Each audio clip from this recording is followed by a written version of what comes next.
Coming next, more internet chaos. This time a guy actually photographs crimes in progress, violent crimes, after being tipped off. That man will be here.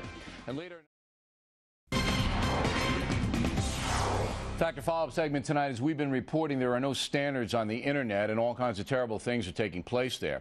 A video called Criminals Gone Wild is now being sold. It shows crimes, actual crimes, violent crimes, in progress, and they have been photographed by a man named Ousala Aleem. Apparently, Mr. Aleem is tipped off about the criminal activity in advance. He then goes and photographs it. Mr. Aleem joins us now. So, you are known as FD, you're a director. People in the world, as they say, know you. So you'll get an email saying, I'm going to commit a crime, be here at a certain time. Is that how it goes down? No, it didn't start like that. It actually started out, I wanted to do a documentary about criminal psychology and the minds of the criminal and how the criminal thinks. And as I was out shooting the criminals, taping the criminals, and asking a series of questions that I would ask them, as the days went by and I continued to follow up with them, crime just started to happen because they're criminals. Yeah, because you were there in their proximity.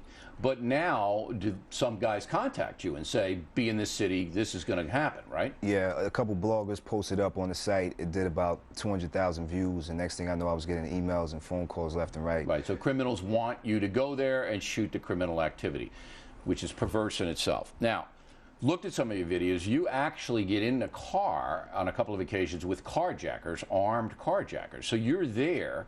These carjackers are taking somebody's car. You're in the car with the criminal, shooting it. Do you feel any moral obligation not to do that? Well, as a filmmaker and a cameraman, you know, good footage speaks for itself. Good footage, though, means somebody's getting hurt, somebody might get killed. Is that worth it?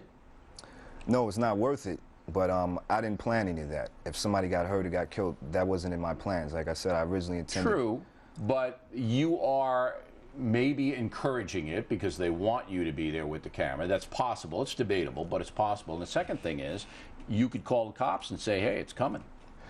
If FD wasn't here, if FD wasn't live, and if Criminals Gone Wild didn't come out, crime would still be going on. That's true. You know. And that's what the heroin dealers say and the crack dealers. If I didn't sell it, somebody else would. Right? Right. Is that morally okay? If I didn't sell it, somebody else would? So I can sell it? I'm not going to sit there and say it's morally okay, but... Do you think you're doing anything wrong? That's the question.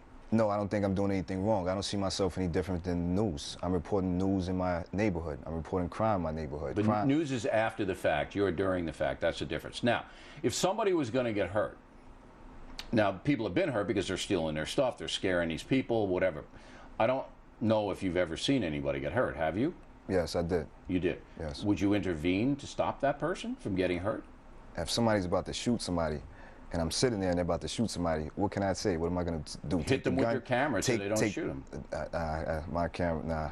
You wouldn't do that? No. So you wouldn't save a life, put your own life in jeopardy to I save never knew that anyone's life was going to be taken. I never went out saying, we're going to go kill someone tonight. Here's what I'm talking about. Say you're there and the guy's beating up the person. Yes. You've seen that, right? Yes.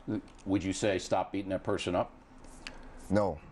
Okay. I wouldn't say that because, like I said, a cameraman... You know, I appreciate your honesty. All right, so if you're not going to stop the beating, all right, and you're going to allow it to happen in front of you, you can understand why some people would say that's immoral, that's wrong. You have an obligation to try to stop the beating, to try to mitigate the suffering of that person. You can understand that, correct? I totally agree with you. I think that it's wrong, but you know, like I said, I'm a filmmaker, and my objective was to show people crime is real and to expose it to the world. I wouldn't do what you do.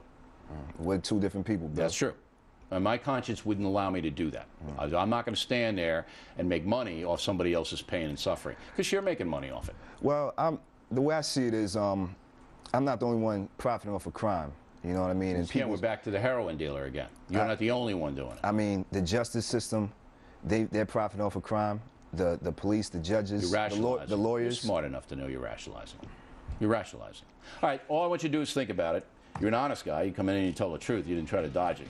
And we appreciate you doing that. Thank you, sir. Plenty more ahead as the Factor moves along this evening. The adult who may have driven a 13-year-old girl to commit suicide is